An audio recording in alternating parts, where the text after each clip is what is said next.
శ్రీ సాయినాథాయ నమః. శ్రీ సాయి లీలామృతం అధ్యాయం 21 పార్ట్ 2. విజయదశమి 4 రోజులున్నది.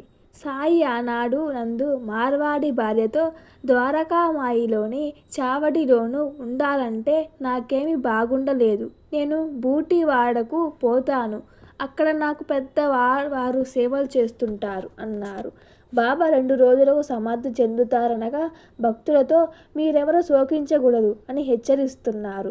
అన్ని రోజులు అస్వస్థతగా ఉన్నా ఒక్కసారి కూడా విశ్రమించలేదు. రోజంతా కూర్చుని ఉండేవారు.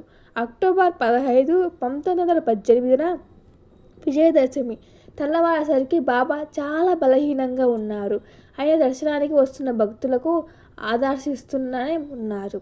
ఇంతలో రామచంద్ర పాటిల్ బాలాశింపీలు భయపడినట్లే తాత్యాకు నాడి బలహీనత అవుతుంది కబురు వచ్చింది. మధ్యాహ్న ఆరతి కాగానే భక్తులందరినీ భోజనాలకు పంపారు బాబా.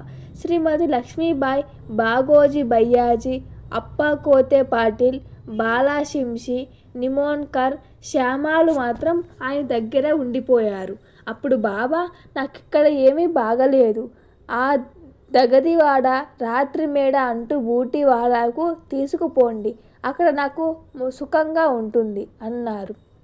ఆయన ఆసనం మీద కూర్చొని మాధవ్ పస్లే నాడిని పాన్ అంటే తాంబూలం తీసుకున్నారు. తర్వాత ఆయన మంచినీళ్ళు తాగుతుండగా మధ్యలో మింగుడు పడక సగం నీరు బయటకు వచ్చి వారు కళ్ళు అర్ధనిమిలితలయ్యాయి. అప్పుడు ఆయన లక్ష్మీబాయి సిండేను పిలిచి మొదట 5, తర్వాత 4 రూపాయి నాణేలు ఇచ్చి వాటిని జాగ్రత్తగా ఉంచుకోమన్నారు. అబ్దుల్లాని వెంటనే రమ్మని కబురు చేశారు. అతడు కొద్దిసేపాగి వస్తానని కబురు చేశాడు. సాయి చిన్నగా నవ్వి తమకు మసీదులో బాగుండలేదని, బూటివాడకు తీసుకెళ్తే బాగుండదని చెప్పి భయ్యాజీ అప్పోకే పాటిల్ వైపుకు ఒరిగి కన్ను మూశారు. బాగోజీ అది గమనించి నిమోన్కర్తో చెప్పాడు. అతడు సాయి నోట్లో కొంచెం నీరు పోసి అది బయటకు వచ్చేయడం చూచి అందరూ పెద్దగా ఏడ్చారు. ఆ కబురు వినగానే డాక్టర్లు పిల్లే బాబాకు నాడి చూచి కంట నీరు పెట్టాడు. సాయి శరీరం విడచారని వినగానే గ్రామస్తులు, భక్తులు హృదయ విదారకంగా శోకాలు పెడుతూ మసీదు చేరారు. క్షణంలో షిరిడీ యావత్తు జీవోత్సవమైంది. అబ్దుల్లా పరుగున అక్కడికి చేరి తన దురదృష్టానికి ఎంతో దుఃఖించాడు.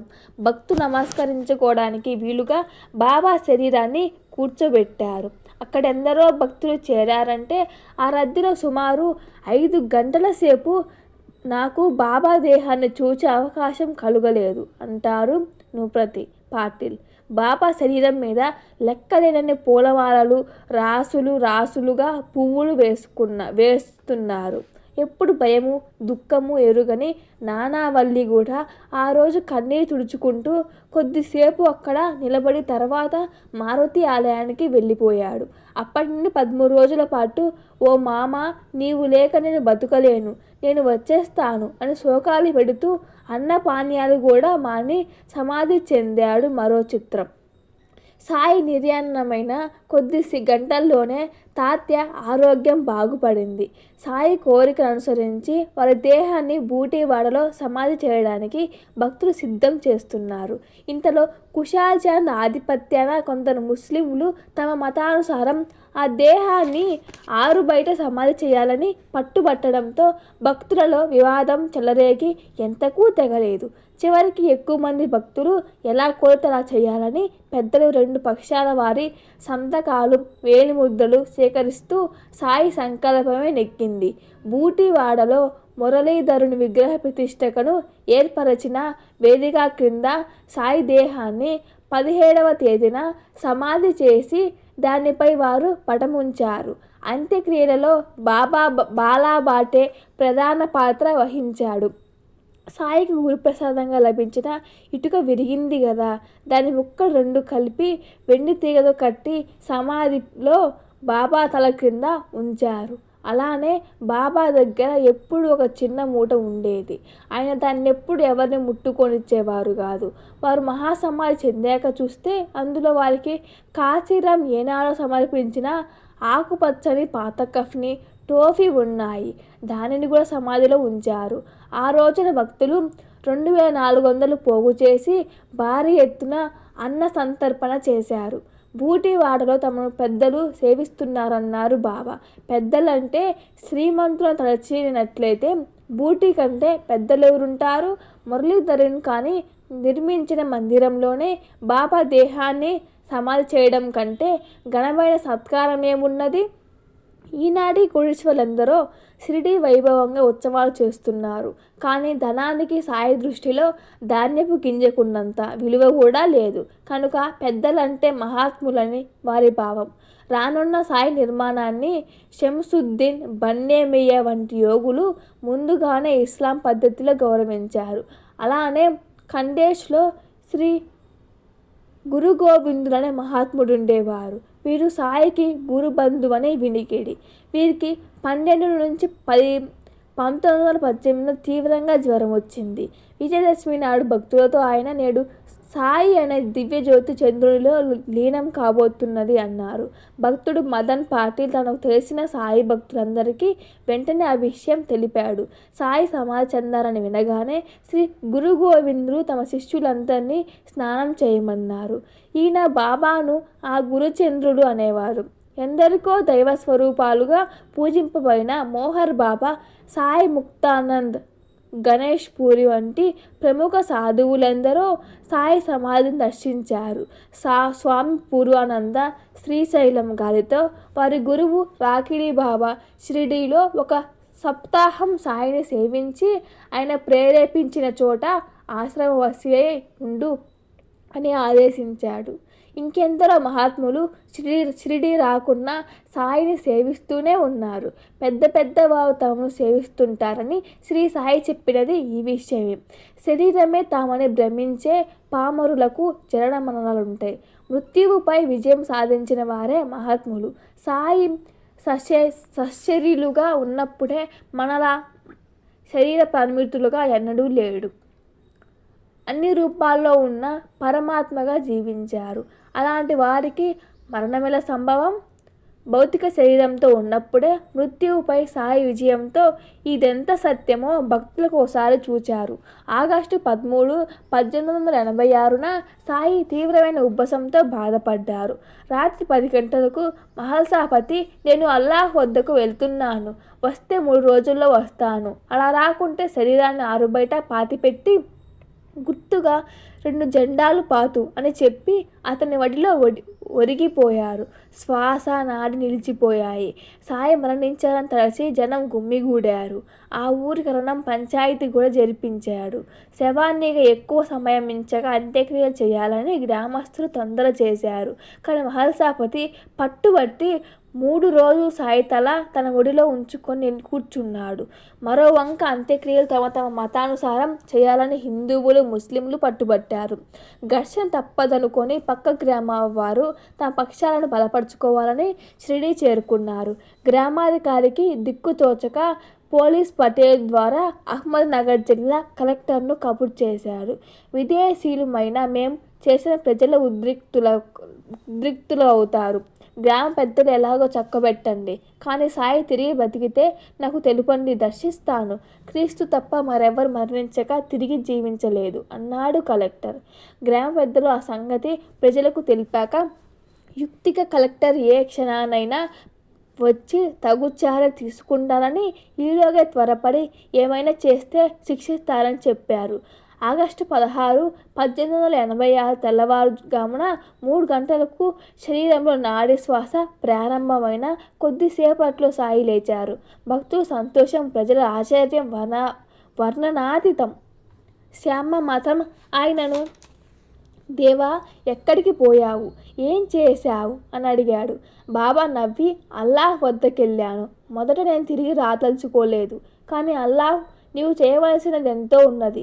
బెంగాల్లో గదాధర్ అనే భక్తుడు నాలో కలవాలని ఆరాటపడుతున్నాడు. కానీ ఆయన పుణ్యఫలం, అవతార కార్యం ఇంకా మిగిలాయి. నీవు అవి తీసుకొని అతని విడుదల చేసి నీ స్థలానికి వెళ్ళు అన్నారు. నేను అలానే చేశాను అన్నారు. ఆశ్చర్యంతో శ్యామకు మాట పెగల్లేదు. తెల్లవారుతూనే సాయి ఎప్పటిలా తమ నిత్యకృత్యాలను కృపక్రమించారు. ఖండయోగం సిద్ధించిన సాయికి ఇది ఒక లెక్క. ఈ వార్త తెలియగానే ఎందరో వచ్చి సాయిని దర్శించారు. వారిలో కలెక్టర్ ఒకడు. ఇంకో విశేషం, ఆ రాత్రి 1 లేదా 2 గంట 2 నిమిషాలకు శ్రీకృష్ణ పరమహంస నిర్యాణమయ్యారు. వారి అసలు పేరు గదాధరుడు. సమాధి చెందిన నాడు రాత్రి హనుమాన్ ప్రసాద్ జోషి ఇంటి గోడకు తగిలించిన బాబా పటము అకస్మాత్తుగా నిష్కారణంగాను చాలాసేపు బాగా ఊగింది. విలేపర్లేను మదవరాం దీక్షిత్ అను భక్తునికి కలలో నాసిక్లోనున్న ఒక గొప్ప యోగి మహాసమాధి చెందినట్లు కల వచ్చింది. అస్తమించిన సూర్యుడు మరలా ఉదయించాడు. బాబా సమాధి చెందిన మరుసటి తెల్లవారుజామునే పండరీపురంలో దాసగనుకు స్వప్నంలో బాబా కనిపించి మసీదు కూలిపోయింది. నూనె వర్తకులకు ఇతర వర్తకులకు నన్నెంతో వేధించారు. అందుకే ఆ చోట విడిచిపోయాను.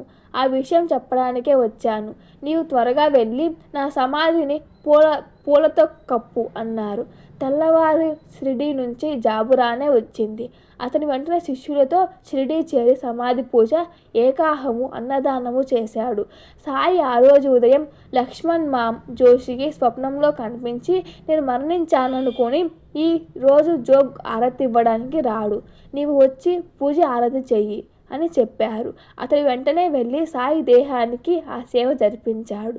నాటి మధ్యాహ్నం మిగిలిన భక్తులతో కలిసి జోగ్ సాయి దేహానికి పూజ చేసి ఆరతి చేశాడు.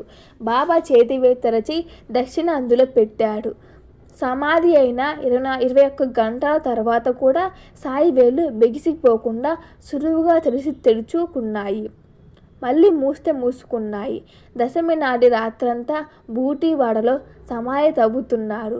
బుధవారం సాయంత్రం బాబా శరీరాన్ని 4 చక్రాలు గల ఒక వాహనంపై ఉంచి పైన అర్ధచంద్రాకృతిలో అచ్చచ్చని ఏర్పాటు చేసి గ్రామమంతా ఊరేగించి బూటీవాడలోనే హాలులో ఉంచారు. సుమారు 36 గంటల తర్వాత కూడా సాయి శరీరం కొంచెం కూడా బిగవక కఫ్ని విప్పడం కూడా ఎంతో తేలిక వీలైంది. బుధవారం బాబా నోటి వెంట కొంత రక్తం వచ్చింది. బాబా సమాధి అయిన మరునాటి రాత్రి 12 నుంచి 12:30 శ్రీమతి ప్రధాన్కు ఒక కల వచ్చింది. ఆయన సమాధి చెందుతుంటే చూసి బాబా చనిపోతున్నారు అని కేకలు పెడుతున్నది. అప్పుడు బాబా మహాత్ములు చనిపోయారు, సమాధి అవుతారు అన్నారు. మరుక్షణమే ఆయన శరీరం నిశ్చలమైంది. అందరూ దుఃఖిస్తున్నారు. తెల్లవారేసరికి సాయి మహాసమాధి చెందిన వార్త అందింది. 3వ రోజు తెల్లవారుజామున MW ప్రధాన్ వదిన గారికి స్వప్నంలో బాబా కనిపించి, మీ సంచిలో ఉన్న పీతాంబరం పంపి నా సమాధిపై కప్పించండి అన్నారు. వెంటనే మెలకువ వచ్చి చాలా సంవత్సరాలుగా ఉతికిన ఒక పీతాంబరం సంచిలో ఉన్న సంగతి జ్ఞాపకం వచ్చి ఉదయమే దాన్ని షిరిడీ పంపారు. 1923 తరచూ దానినే బాబా సమాధి మీద కప్పేవారు. బాబా సమాధి అయిన తర్వాత 7వ రోజున ఉపాసాని బాబా కాశీ వెళ్ళి 11 మంది బ్రాహ్మణుల చేత విశ్వేశ్వరునికి అభిషేకం చేయించి వారందరికీ భోజనం, దక్షిణ, శాలువలు ఇచ్చారు. బొంబాయి భక్తులు 13వ రోజున హిందూ పద్ధతిన 3000 ఖర్చులతో 3000 మందికి పంచభక్ష పరమాణాలతో భోజనం పెట్టారు. తర్వాత మాసికము రోజున దాసగను కూడా అంత వైభవంగాను చేశాడు. ఆ రోజునే సాయి మరో భక్తునితో స్వప్న దర్శనమిచ్చి ఈరోజు ప్రత్యేక పూజలు, పేదలకు అన్నదానం చేయమని చెప్పగా అతడు ఆ విధంగానే చేశాడు. త్రైమాసికమప్పుడు 5,000 ఖర్చులతో సంతర్పణ, వస్త్రదానములతో పాటు ఆ కార్యం జరిపించిన బ్రాహ్మణులకు పట్టుబట్టలు, వెండి గ్లాసు దానమిచ్చారు. దాసగను అప్పట్లో సాయి సంస్థానానికి దాసగను అధ్యక్షుడిగా ఉన్నారు. ఇంతటితో శ్రీ సాయి లీలామృతం అధ్యాయం 21 పూర్తి అయింది. చిన్న తప్పులు ఉంటే మన్నించండి. Thank you for watching. Please share and subscribe and like. ఓం శ్రీ సాయి నాథాయ నమః.